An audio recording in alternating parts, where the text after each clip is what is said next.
to show. If you look at, the various political parties, those who are prepared, you will find out those who are prepared to be judged by the people. And when the people's verdict comes, we give in to the people's verdict. It means that we are demonstrating what we call leadership by example. If you want all Ghanaians to behave in a particular manner, then you have to set the example. And that the fact that we have demonstrated the principle of holding ourselves accountable to the masses in itself a guide for all Ghanaians. Our expectation in always accepting to allow free and fair elections even when we are in power, and giving out power when the decision goes the other way, is that we expect all other Ghanaians to behave like that. So that is the only way we can set the example. And then when we are in power, in terms of how we hold and account for the resources of the nation, it is also transparent. At times, these are subjected to value judgments, but at least we know that Transparency International has records about the performance of every government in Ghana as far as corruption and anti-corruption are concerned. And clearly, NDC stands up. All the NDC governments stand up clearly on top of all the other governments that have run this country. So that is the way we want to demonstrate that these are values that Ghana as a society will benefit from. And it is not exclusively NDC alone. To tell you what, when we're getting to the end of the revolution, there was a big debate within the PNDC and the cadres. You had a certain group of cadres who felt that the ills of multi-party democracy were so bad that we didn't need multi-party democracy. And when the decision eventually came for us to go multi-party, they decided not to have anything to do with politics. They are still there in society now. And some of them tell us that after all these years, the same ills that our revolution had preached against are still around. Monetizing of politics is there. Rigging election is no different from a coup d'etat. So that is still there. And then a dictator remains a dictator whether they are elected or they come through a coup d'etat. And then that is also around. And then you have a situation where you are having rule by law instead of rule of law.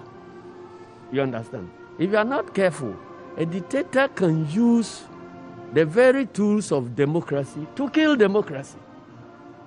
And so these are things that some of our cadres who felt strongly that multi-party democracy will not deliver the right democracy decided not to have anything to do with it. Those of us who felt that, well, democracy has its ills, but there's no better alternative. So let us go with it. And that's why we are here. So it is for Ghanaians to demonstrate that it is worthwhile pursuing this multi-party agenda. Thank you so much, General Secretary Johnson Asiedu Nketia. Viewers, we were watching the funeral of the former president, Jerry John Rawlings, at the Kwame Nkrumah Conference Center, at the Accra International Conference Center. And I am still here with Mr. Fritz Bafo. Mr. Fritz Bafo is still with me. And then we have been joined by Elvis Afriye Ankara, the former sports minister. Elvis, you're welcome. Thank you very much. Right. I know you believed, you love the man that we are observing. We are getting ready to go to put his mortal remains to the grave. And the values and ideals he stood for were those things that really encouraged the youth and moved the country on. Now the man is lying motionless in front of us in a casket. if I should ask you, what is going on in your mind? Because since his death, we're thinking that it's far away. But now we have seen that it is very close. By Wednesday, he will be sent to the cemetery. What is going on in your mind? Many things. I shed a tear this morning. When he died, I kept telling people that there's something. It was so real. It was very difficult to accept. So Rawlings is gone. He was a very larger-than-life figure, personality, full of energy and everything. And the way he just died suddenly, on that day. So it was a bit unreal. But this is the reality. He's there. We can all see him. And it's very sad. But at the same time, since the funeral processes started, I've listened to people who otherwise were supposed to be his fiercest critics, and the things that they've been saying. And the point is not just saying things because when somebody dies, we don't speak ill of the dead. But the things they are saying are facts. Facts. And this is a man who lived according to his convictions. And he has been consistent to the last day. Look, I've been around a little. We know what presidents in these parts of the world do. This is a man who lived a very simple life. Where are his houses? Both locally and abroad. He has no property anywhere in this world. What he preached, what he espoused, he lived it to the letter. He didn't go for self-aggrandizement. He kept his faith with the people. He came for the ordinary people.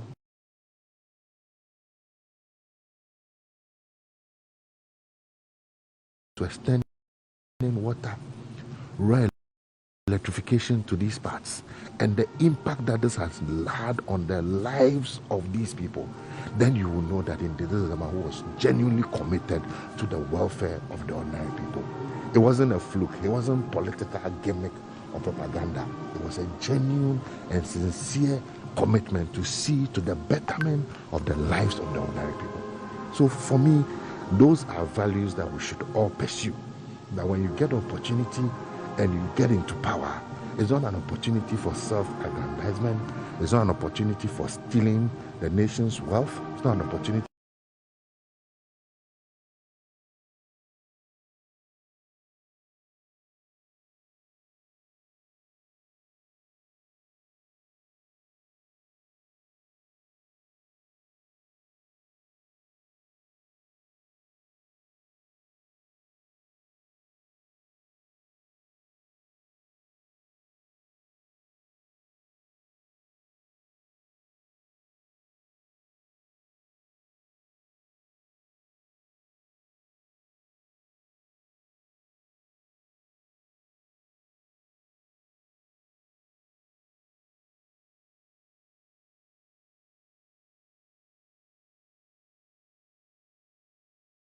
I think that should be the central debate or theme as we discuss the demise of J.J.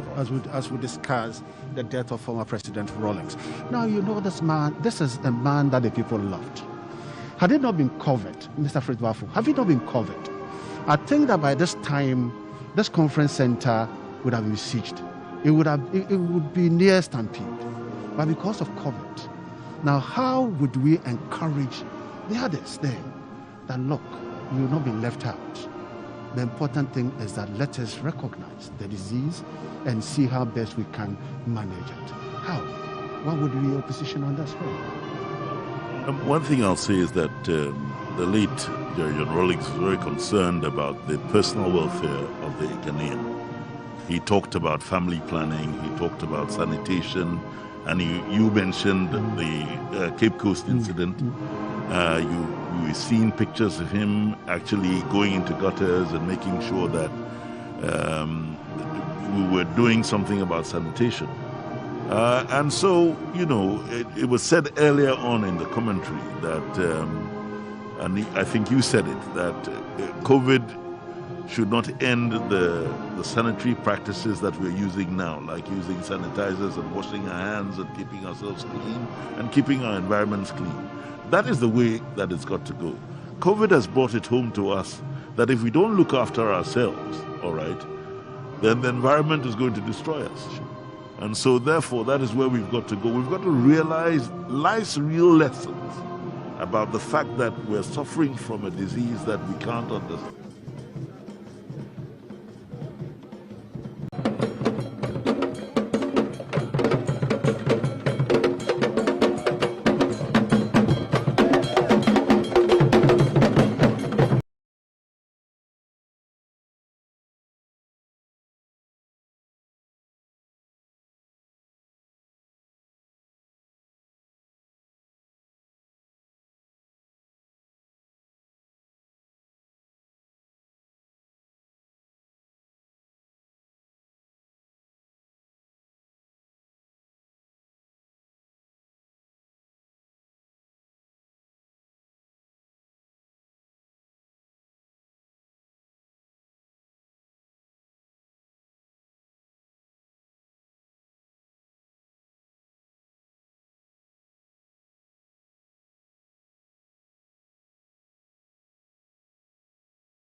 But we've got to do a lot more to work for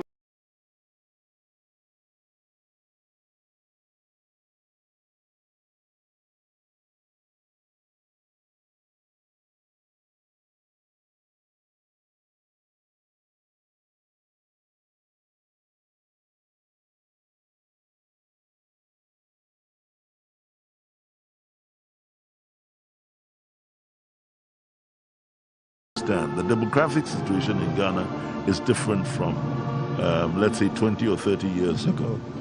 If you look at, after the last census, we found out that the majority of Ghanaians now live in urban areas. While 20 years or so before that census, it was, I think, 65% of Ghanaians lived in urban areas and another 35 lived in rural areas and 35 lived in urban. So we've got a very big migration from the rural parts of Ghana to the urban parts of the country.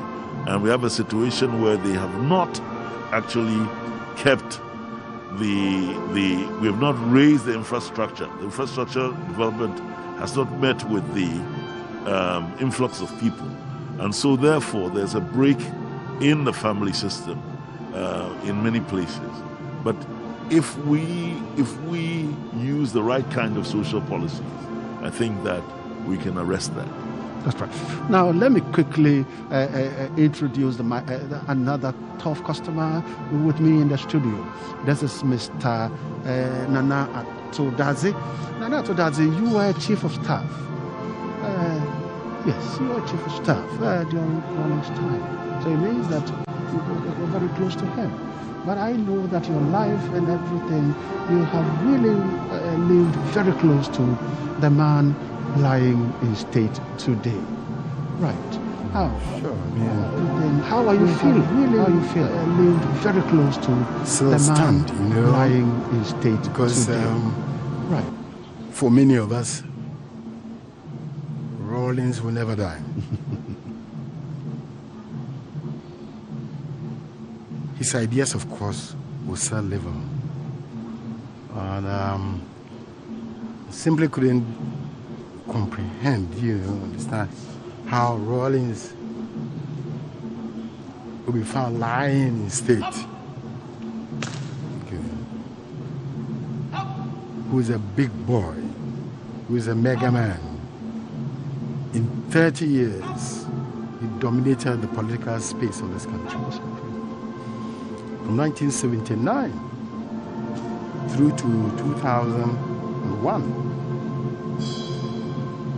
he was the only leader, the icon. I happen to have had an opportunity of to work with him one-on-one for literally 19 years. At the PNDC, and his presidential tenure, 1 and 2.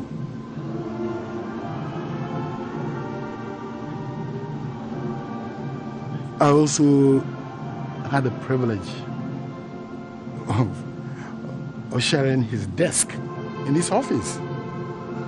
You understand? I also had the privilege of, together with one Elvis I, the two of us. We are about the only ones who would stay up to 2 a.m., 3 a.m. with him before leaving for our various cubicles and come back at 6 a.m. next morning. I just went through, for literally 10 years. So you can understand what it is. I'm not here as a chief of staff. I can't be here as even as a special assistant. I'm here to mourn a big brother and a friend. Was it difficult to work? He was so strict. He was a disciplinarian. He was so firm. He wants things to be done right, and you can see from his from the job around him, that he respects detail. Was it difficult to him? Absolutely. I've just said that if you understand the principles on which J. Rawlings exists, works, which is enunciated everywhere, openness, transparency, okay? If you can maintain that, you can work with Rawlings for 100 years, century. Because he believes in trust. He relies on trust. But he was And I remember right from the word go, he tells me, look, if you can't do the job I assigned you, just tell me. I'll look for somebody else who can do it. It doesn't mean that you are useless. Maybe you have some challenge not being able to do that. But he was just a told me. workaholic. He was a workaholic. How did you survive it? How many hours of the day would you? I think he's someone who would even need an extra hours to add up to the day, because the day is 24 hours was too short. Yeah. I mean, there was a period of sacrifice. It was a tough period. It's a period that must be recorded in this country. That the strength of today stands on the in the shoulders of the sacrifices of yesteryears. You understand? We went through a period from 1981, 82, 83, 84. Nobody was paid a salary or a wage. Nobody expected any. We literally were living on a cup of coffee that you would provide during our office hours. You understand? A little piece of gaki cans and fish or whatever. It was a tough time. I come from my private legal practice. I could afford everything. I sacrificed everything. He sacrificed his whole family. There are some things which cannot be said now. Maybe after the barrier and whatnot, he sacrificed his family, his children. It was a tough time. The PNDC itself could first taste a meal, like some indomie or something, a little bit, maybe in 1987, 88. Long hours work. He traveled every single village in this country, and they loved him for it. You understand? He tried his dance at pounding fufu, lying in tents infested with serpents, whatnot. These are realities, But his was to make sure that the people of this country were empowered. That's all. That's all. So that was his biggest secret. If you could get them to stand up, even to challenge illegal unlawful authority. No, he said it was a military background from the do and before you complain. But he said there was a new trend under which, within the American system or so, your officer will have to show you the promotional, marks before he enters. He said you have the right to stand up. Did he at any point in time, in your conversations, private conversations with him, did he at any point in time give the indications that we are on the good track, we are on the right track, we are going to be successful, so let us push on? Or it got to a time that he realized that people were not with him? But the point I'm making is that what you are seeing today, sits on very challenging period that we went through the first 10 years in PNDC. You understand? And it was at the period when it was greatly vilified. People called him a dictator, brutal murderer, all kinds of things. A revolutionary, turning the apple cart and all that. That's why they saw him. You understand? The fourth Constitution, Republican era, was launched. He is the father of the fourth Republic. Yes, Constitution. He voluntarily stepped down, stepped out of his military boots, and donned a fugu and a jacket to contest. Nobody could have stopped him if he had wanted to continue. Other leaders, that was the next question I was going to ask. That other countries, other leaders, other presidents amended constitutions. Two 10 years later. Yes, amended constitution. 10 years later, 4 years. He opted to step down and respect the constitution that he created. And I always remember what President Mandela, the note, the bar, sent to our office on that occasion. He said, that singular act, Jerry Rawlings represented one of the rarest pearls on the shores of Africa.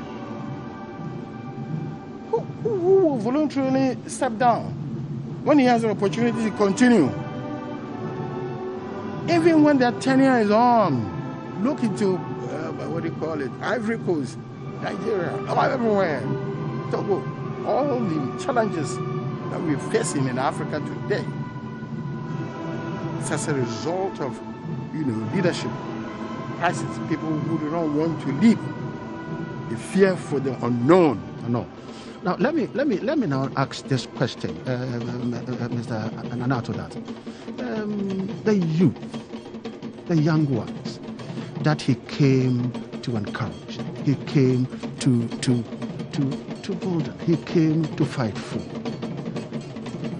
Do we see the youth understanding and knowing and loving Ghana enough as he did love Ghana? Well, I think that's one of the biggest problems that we face, and probably his party, the NDC, must take up that challenge. You see, it's a question of education.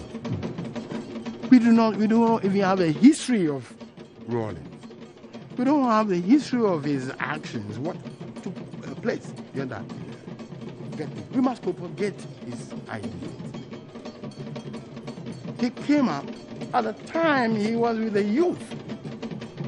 I'm sorry, other way on the 30s. So some of us were a little older, maybe 30, 31. Anyway, that would be 27, But we must continue with this program, But you see, the world has changed with the new information order. When CNN and others are all there, they open into our rooms every day, every morning. First thing you turn on, our children, that's what they see. They think that is the world. They don't know how they sacrifice to make their world. Get me? So we must fool ourselves, get me, as Ghanaians, to try and instill in our own children the values, of being a Ghanaian. Then we must have objectives, clear vision. For Jerry Rawlings, he fought against anything that was anti-Ghana, and fought for everything that will be pro-Ghana. I think that with that kind of ideology, it should be possible to define, let our people know what is it that makes a Ghanaian proud to be a Ghanaian. What was it that made people in Nigeria, Ivory Coast, and other places at the time, Togo, call for a Rawlings in their countries? It was an embarrassing situation for him. So, the principles of probity, accountability, transparency, these are not idealistic things. We must break them down. But he lived it. Has he? Yes. So he lived it. Nana Tudazi, he lived it. Mr. Fritz Bafu. Now we are looking and we are talking about a man who, for 19 years, supported this country, led this country, moved this country. Everything he did was to move this country to a brighter, a prosperous future. Right. And now, after 19 years, he walked off and left the scene and played an active role because he was still talking probity, accountability, and he was talking about injustice, social justice. He kept talking about them. Does it mean that his demise, his death, will take away those words? I hope and wish not. The thing is that there should always be continuity. People do things to sustain, to be sustained after they're gone. We still have a lot of people who love Kwame.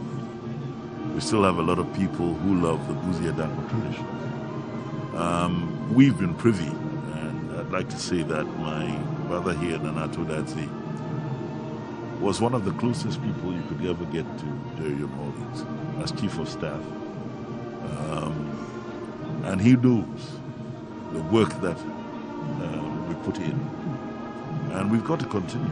And as the General Secretary of the NDC said, very honestly, it's not about the NDC, it's about Ghana. It's about Ghana. And I think that the lessons of the demise of our man, where everybody now realizes that he was a colossus. There are people in Ghana who only knew Jerry Rawlings and didn't know anyone else. Yes. If they can inculcate it, and we have the traditions and the history and the information, then we can sustain it. And I think that it behoves us, the two of us, and more, and all those who knew Jerry John Rawlings and admired him and believed in the tenets that he promulgated, push it on. Jerry Rawlings will always live. And then we can say Jerry never dies. Because he was a whirlwind, but a whirlwind that left a deposit of something positive in our society. So that is where we've got to take it. I think that his demise should not be the end. We're seeing a lot of people coming out after his demise to say that we will uphold his values. And I believe that if that happens, we won't have a problem. If that happens, we won't have a problem. And now to that, looking at the Ghanaian society, will that happen? Yes, I think it will certainly happen. But in fact, it has happened in some sense. You see, the Constitution of the Fourth Republic has actually incorporated some of the core ideals of Jerry Rawlings. When we talk about probity, accountability, transparency, these were not all the features, some of them were not the features in the Third Republic, First, Second, Third Republic.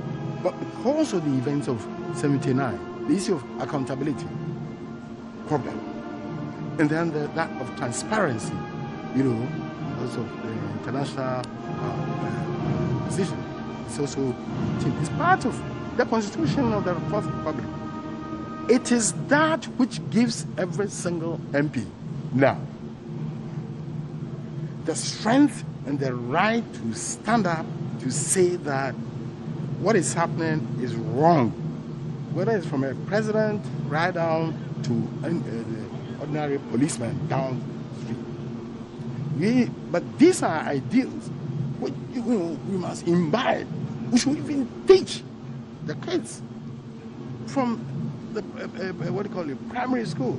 That's you understand. I don't have to wait to say tell a lie. I won't tell a lie. I wouldn't disburse public funds. It's not mine. You understand?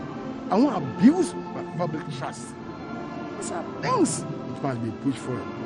The fourth, media, the fourth estate. That's a huge business.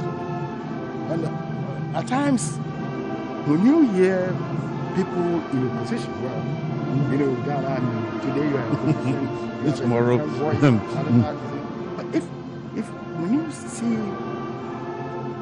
people in opposition raise issues, we should be careful analyzing what they are heading towards. Is it towards the national good, the national philosophy? You know, transparency, accountability, probity, equality. You see, justice. Those are from Nkrumah's days. Those are freedom and justice. But now it's freedom, justice, accountability, probity, transparency. You understand? It's been expanded. I'm saying that base is there.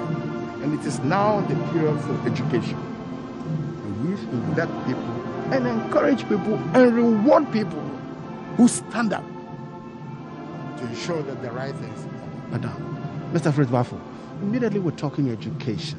Now we know Papa J, where we've got into, is a clear indication it is now the truth that we've lost him. So the next thing is that how do we teach the values he stood for? Now people are talking about what is that word? Is it about a foundation? A foundation is about what? Others are also saying that look, there should be a library. So if we have to establish a library in honor of all our heads of state, former presidents, and it has to go to a base, it has to go to maybe his hometown, where we can be teaching his people so that the people from the region can as well know that I can also be Papa J one day. This would have to come from Parliament. And I know that you were once a member of Parliament. Do you think that this idea can germinate from Parliament? I don't think it's a parliamentary thing. Leaving it to Parliament would not be as effective as if we looked at the history of this country. The history of this country hasn't been properly written. I'll say that. I'm a lover of history. Most of our historians had political inclinations, so therefore they changed the narrative a little bit. We have to really work at it. Now, there's a document that I feel Ghanaians have turned their back on, which is one of the most well-written documents and most incisive documents on the Ghanaian that I know, and that is the review of the Constitution, the Fiajo Commission. Magnificent tool, and we can use that as a basis for doing proper research, social and historical research. Funded, that's when Parliament will come in, to back the funds. Yes. For a proper history of this country to be written. You understand? Devoid of the political machinations as to whether, that's a problem. And again, when we try to have tribal inclinations and things like that, we mess it up. There's a reason why I asked the question. Yes, so therefore we really have to have a new narrative about Ghana for Ghanaians to understand, because the old hackneyed term of tribe does not exist anymore. We all married out of our various comfort zones. Most Ghanaians are married out of their comfort zones. I know a lot of Ghanaians who don't even know which particular tribe they come from.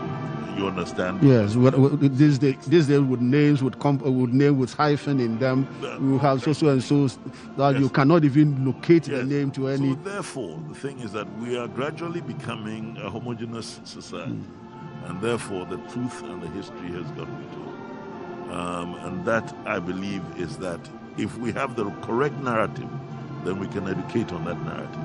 And when the work we're doing now, the fact that you're actually interviewing people from different strands of society and people out there are listening, should help us. Sure. All right. And as he said, the media is should be very, very responsible in ensuring that we have a society that is responsible to itself and is not about entitlement. Unfortunately, at this moment, and I think it's just a phase, Because if you're a student of history, you'll realize that countries go through phases. But at the bottom are the values that will always be concrete. And I think that this is a phase that we're going through. But I think that we have to start assuming that we are responsible to ourselves and to the society we belong to.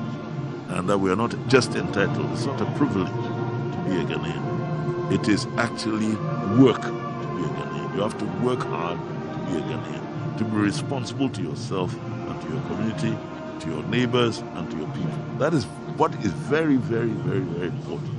And if we have the right narrative to back this, I think that the tenets of Jerry Rawlings will not vanish. Will not vanish. Yeah, but just a little, you asked a question whether we should have a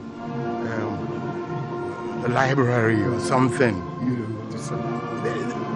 Jerry Rawlings is a very complex person. In 19 years, I knew him as a man who didn't encourage any emblems and statues and whatnot. Indeed, we did try to tackle the library where he used to live, you know. And in his own lifetime, he generally scattered.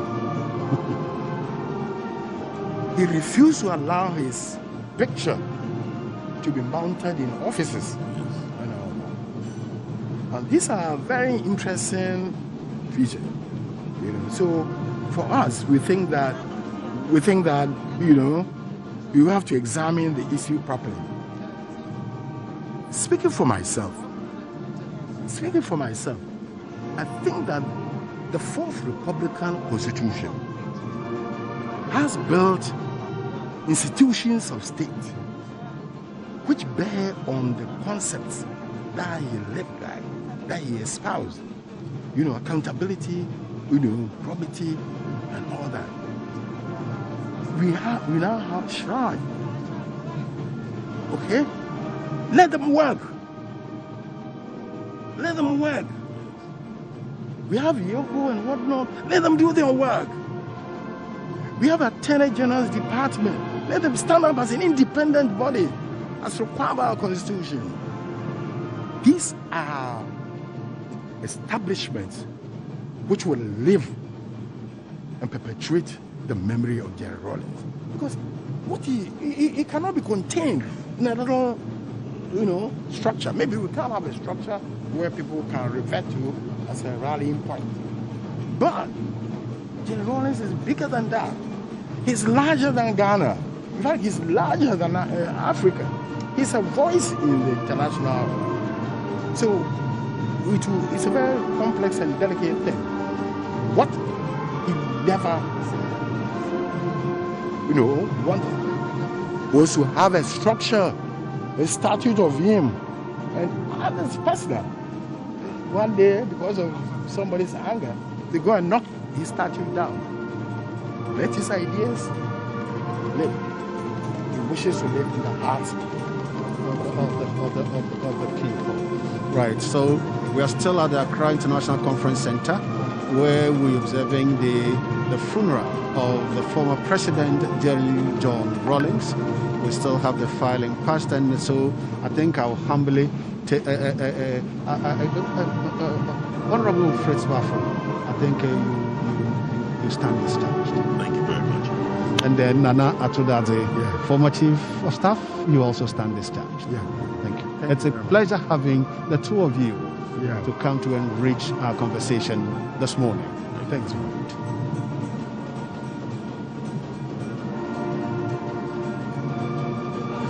We're still at the Accra International Conference Center, where we are observing the funeral of the former president, Jerry John Rawlings.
defeated now.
So that we'll talk about.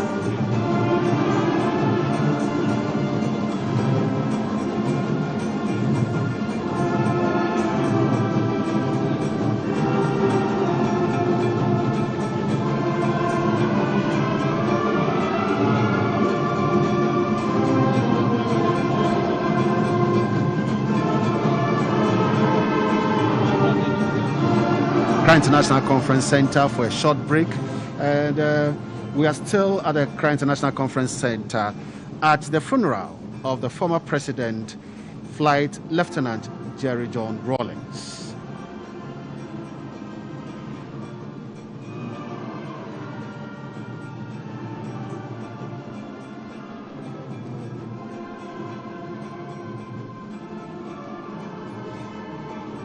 So, ladies and gentlemen, wherever you are, you're watching us live from the Accra International Conference Center. We will be playing a video that would be what has happened so far, what happened this morning. And still with me in the studio, I still have Captain Akakpo and Lieutenant Tay. So Captain Akakpo, Lieutenant Tay, I think you have a very short break. We had to make way for some few interviews with some other political people. But we are back here, and we are now going to go to the beginning videos, pictures, what happened this morning, and then we will let you know what we have not shown to you from the morning.